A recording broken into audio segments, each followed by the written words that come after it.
TRS పార్టీలో అంతర్గతంగా ఏం జరుగుతోంది? కల్వకుంట్ల కుటుంబంలో రచ్చకు కర్త కర్మ క్రియ ఎవరు?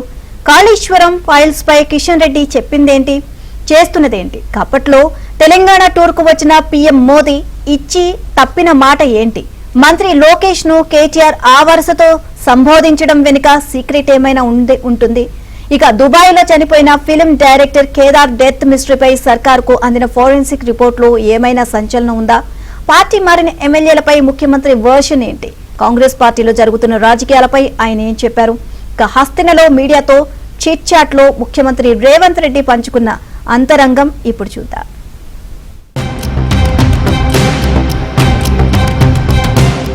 ఢిల్లీలో ఒకరోజు పర్యటనకు వచ్చిన ముఖ్యమంత్రి రేవంత్ రెడ్డి మీడియాతో ఆఫ్ ది రికార్డ్ గా మాట్లాడారు. తెలంగాణ రాజకీయాలు, ప్రతిపక్ష పార్టీలపై స్పందించారు.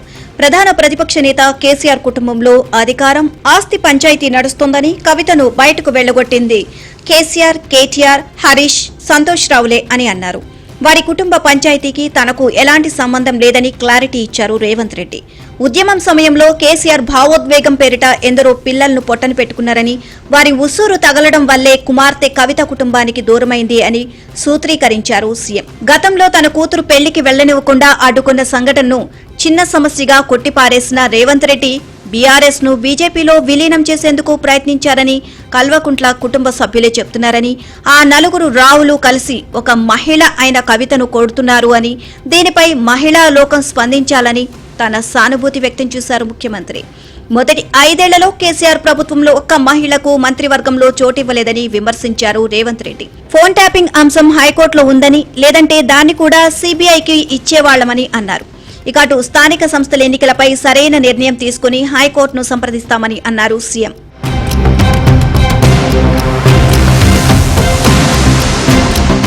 కేంద్ర మంత్రి కిషన్ రెడ్డికి సొంత తెలివి లేదని విమర్శించిన రేవంత్ రెడ్డి కేటీఆర్ కిషన్ రెడ్డిని అద్దెకు పెట్టుకున్నారని కొత్త విషయం చెప్పారు.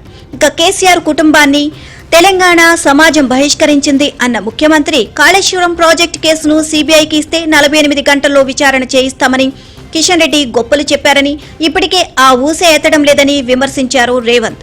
కాళేశ్వరం కేసు విచారణను కేటీఆర్ అడ్డుకుంటుంటే అందుకు కిషన్ రెడ్డి సహకరిస్తున్నారని ఆరోపించారు ముఖ్యమంత్రి. ఇక ప్రధానమంత్రి నరేంద్ర మోదీ తెలంగాణ పర్యటనకు వచ్చిన సందర్భంలో రీజనల్ రింగ్ రోడ్ ఏర్పాటు చేస్తామని హామీ ఇచ్చారని, ఇది నెరవేర్చలేదని గుర్తు చేశారు సీఎం రేవంత్. తెలంగాణలో యూరియా కొరత రాజకీయ సృష్టి అని కొట్టిపారేసిన ముఖ్యమంత్రి హైడ్రా ఎందుకు తెచ్చామో తెలంగాణ ప్రజలకు బాగా తెలుసు అన్నారు. కేసీఆర్, కేటీఆర్లకు వ్యక్తిగత ప్రయోజనాలు ఉన్నందువల్లే హైడ్రాపై ఆరోపణలు చేస్తున్నారని విమర్శించారు. ఇక హైదరాబాద్ మెట్రో నడిపే బాధ్యతల నుంచి ఎల్ఎన్టీ తప్పుకుంటామంటోంది అంటే కేసీఆర్ తప్పదమే కారణమన్నారు సీఎం రేవంత్. హైదరాబాద్ మెట్రోలో రోజు 5 లక్షల మంది ప్రయాణిస్తున్నారు. రాబోయే 5 ఏళ్లలో 15 లక్షల మంది జర్నీ చేసేలా ప్లాన్ చేస్తున్నట్లు చెప్పుకొచ్చారు ముఖ్యమంత్రి. సొంత పార్టీ నేతల కామెంట్లపై స్పందించిన రేవంత్ రెడ్డి కాంగ్రెస్ పార్టీలో అంతర్గత ప్రజాస్వామ్యం ఎక్కువని చెప్పుకొచ్చారు. ఏపీ మంత్రి లోకేష్ ను కేటీఆర్ కలవడం అనేది వారి వ్యక్తిగత విషయం, దానిపై తానేమీ కామెంట్ చేయనన్నారు రేవంత్ రెడ్డి. అయితే మంత్రి లోకేష్ ను కేటీఆర్ తమ్ముడు అని అంటున్నారు కదా, జగన్మోహన్ రెడ్డి చంద్రబాబు నాయుడిని జైల్లో పెట్టినప్పుడు రోడ్లపైకి వచ్చిన వారిని నాడు ప్రభుత్వంలో ఉన్న కేటీఆర్ ఎందుకు కొట్టించారో చెప్పాలి అని డిమాండ్ చేశారు ముఖ్యమంత్రి రేవంత్ రెడ్డి.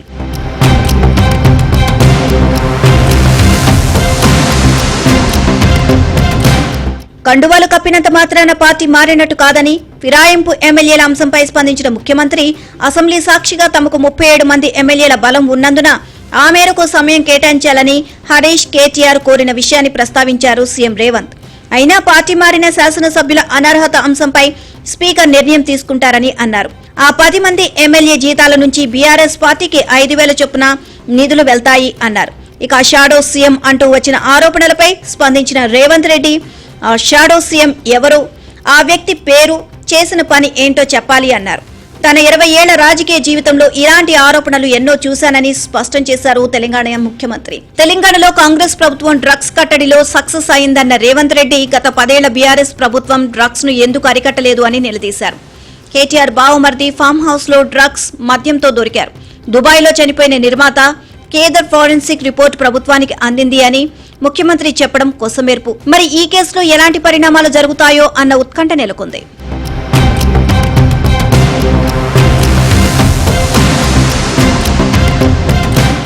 చిట్చాట్లో నక్సలైట్లు వ్యవహారం గురించి సీఎం రేవంత్ ప్రస్తావించారు. నక్సలైట్లు లొంగిపోవడానికి కేంద్ర రాష్ట్ర ప్రభుత్వాలు కొన్ని పాలసీలు తీసుకొచ్చాయి అన్నారు. వారు జనజీవన స్రవంతిలో కలిసేందుకు అవకాశం ఉందని సూచించారు. టెర్రరిస్టులతో చర్చలు జరపడానికి కేంద్ర ప్రభుత్వం సిద్ధంగా ఉన్నప్పుడు నక్సలైట్లతో చర్చలు జరపడానికి వచ్చిన ఇబ్బంది ఏంటి అని సీఎం ప్రశ్నించారు. వాళ్లు కూడా అన్నదమ్ములే కదా అన్నారు. నక్సలైట్లు లొంగుబాటు వ్యవహారంలో కేంద్రం దయ చూపాలని తెలంగాణ సీఎం రేవంత్ రెడ్డి కోరారు.